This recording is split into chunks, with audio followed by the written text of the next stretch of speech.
प्रमाण फोटो दे उस पर ग्रुप पर डाल दो, मीडिया वाले के ग्रुप पर डाल दो, उससे ले लें अपने मीडिया ग्रुप पर डाल। अरे वो सब मिल जाएगा, थोड़ा देर धैर्य तो रखिए, एक ही बार से आ रहे हैं कि सब खबर।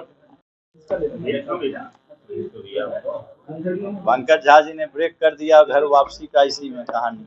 अब 3 स्टेज में जब तक गजट में वो पास नहीं हो जाता है कोई भी धर्म का इसके लिए नहीं, चाहे हिंदू हो चाहे मुस्लिम, स्टेजेस वो आइएगा समझा देंगे 3 स्टेज। इस पर मिशन अस्मिता के तहत आगरा में सदर बाजार क्षेत्र से 2 सगी बहनें यहाँ से गायब हो गई थी। उस संबंध में उनके परिजनों के द्वारा मुकदमा दर्ज कराया गया, जिसकी विवेचना साइबर थाने के द्वारा की जा रही थी। विवेचना के क्रम में आज इसका एक महत्वपूर्ण अभियुक्त जिनका नाम अब्दुल रहमान है, उसको पुलिस ने दिल्ली से गिरफ्तार किया, जो नॉर्थ ईस्ट दिल्ली के दयालपुर थाना के अंदर। रहमान से जो पूछताछ में भी बात में पता चला कि वो ओरिजिनली रहने वाला फिरोजाबाद का था और उसका नाम महेंद्र पाल था, और उसने 1990 ईस्वी में धर्म परिवर्तन करके वो दिल्ली मजदूरी करने गया और वहाँ उसने धर्म परिवर्तन किया। उसके बाद एक कलीम सिद्दीकी जिसको कि उत्तर प्रदेश की ATS ने गिरफ्तार किया 2021 में, और ऑनरेबल कोर्ट के द्वारा 2024 में उसको आजीवन कारावास की सजा हुई।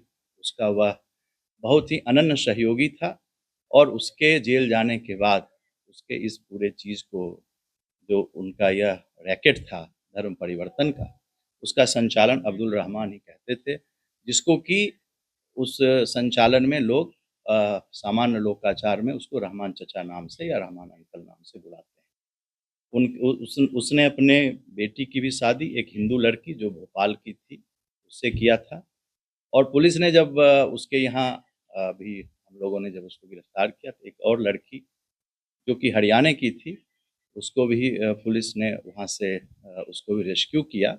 और उस संबंध में जब हम लोगों ने हरियाणा बात की तो हरियाणा में ऑलरेडी रोहतक थाने में एक मुकदमा उसके गुमशुदगी का भी दर्ज था। वो अनुसूचित जाति की लड़की रोहतक की है। उसके पास से जो डॉक्यूमेंट्स मिले जो यह साबित करते थे कि यह अनन्य सहयोगी जो कलीम, जिसे ऑनरेबल कोर्ट ने सजा दी उसको आजीवन कारावास की, उसका यह सहपाठी था। ये जो आप बुक देख रहे हैं, आपकी अमानत आपकी सेवा में, ये ग्लोबल पीस सेंटर की बुक है, और इसमें जो आप नाम देख रहे हैं अब्दुल रहमान, तीसरे नंबर पर ये नाम आप देख रहे हैं, तो लिखा मौलाना मोहम्मद कलीम सिद्दीकी ने। और इसमें आप देख रहे हैं, आप लोग इसको देख सकते हैं कि अब्दुल रहमान इसमें आपको नाम दिख रहा है। जो 4 लोग हैं वो इसके सहयोगी रहे, जो इसके जेल जाने के बाद भी, जिसको उत्तर प्रदेश की ATS ने इसको गिरफ्तार किया, ऑनरेबल कोर्ट ने आजीवन कारावास की सजा दी, उसके बाद भी ये रैकेट चलाया जा रहा था, जिसका यह एक मुख्य कर्ता धर्ता में से एक है। और जो गोवा से जो लड़की आयशा को पुलिस ने अरेस्ट किया, उसने भी अपने पूछताछ में अब्दुल चचा उर्फ अब्दुल रहमान का नाम बताया था, और जो अन्य दूसरे लोग थे उन्होंने भी पूछताछ में इसका नाम बताया। तो ये चीज़ इसकी पुष्टि करता है।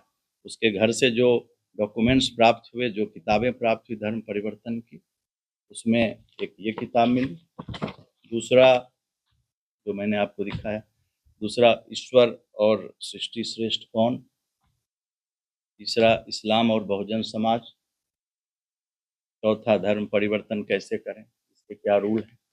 इसके अलावा उसने बातचीत में 2 और किताबों का जिक्र किया, और उसमें उसने तुलना की कि क्या है धर्म परिवर्तन, क्यों करना चाहिए, इसके बारे में प्रचार प्रसार।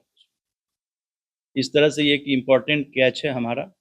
अब इसको हम लोगों के द्वारा भी गिरफ्तार किया गया, इसके बाद पूछताछ की जाएगी, ऑनरेबल कोर्ट में हम लोग पेश करेंगे इसको, और कोर्ट से हम लोग इसके लिए भी पुलिस कस्टडी रिमांड की कोर्ट से हम लोग डिमांड करेंगे। अब्दुल रहमानी इस पूरे गैंग का मास्टरमाइंड गैंग ये निश्चित रूप से अब्दुल रहमान इस धर्म परिवर्तन से जुड़ा हुआ जो यह गैंग है उसका एक मुख्य कर्ता धर्ता है। और जो मैंने आपसे कहा कि कलीम जो शाहीन बाग का रहने वाला था और जिसको उत्तर प्रदेश ATS ने अरेस्ट किया था, उसका यह अनन्य सहयोगी था, और जो कि इसके किताबों से और इसके प्रचार की जो सामग्री मिली उससे स्पष्ट रूप से पता चला है।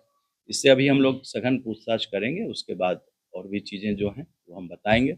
सारे पत्रकार साथियों से मैं कहना चाहता हूं कि प्रत्येक दिन अब हम 4 बजे शाम में, आप लोगों को कोई दिक्कत नहीं हो तो एक बुलेटिन, न्यूज़ बुलेटिन, हम इसके संबंध में जो भी जानकारी होगी इसके संबंध में हम लोग ऑडियो विजुअल दोनों रूप में, प्रेस नोट के रूप में भी बता देंगे।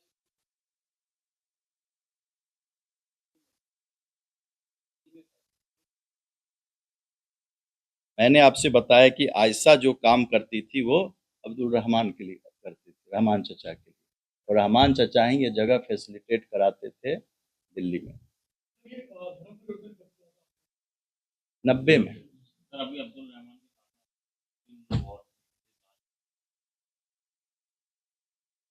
मैंने ये नहीं कहा, मैंने तो ये कहा कि अब्दुल रहमान को पुलिस ने पकड़ा, उसके साथ तो सारे लोग उससे कनेक्टेड थे, आयशा उससे कनेक्टेड थी और लोग भी कनेक्टेड थे। उसके घर पर एक लड़की मिली जो लड़की रोहतक की थी, जिस पर कि रोहतक जब पता किया गया तो रोहतक थाने में गुमशुदगी उसकी दर्ज हुई। टारगेट जो अब्दुल रहमान खुद भी था, इनका एक टारगेट रहता था कि जो भी टारगेट का इनका एक अलग ग्रुप रहता था, और इसका मॉडस ऑपरेंडी तो हमारे इन्वेस्टिगेशन की चीज़ है, अभी उसको हम यहाँ पर बाद में बताएंगे।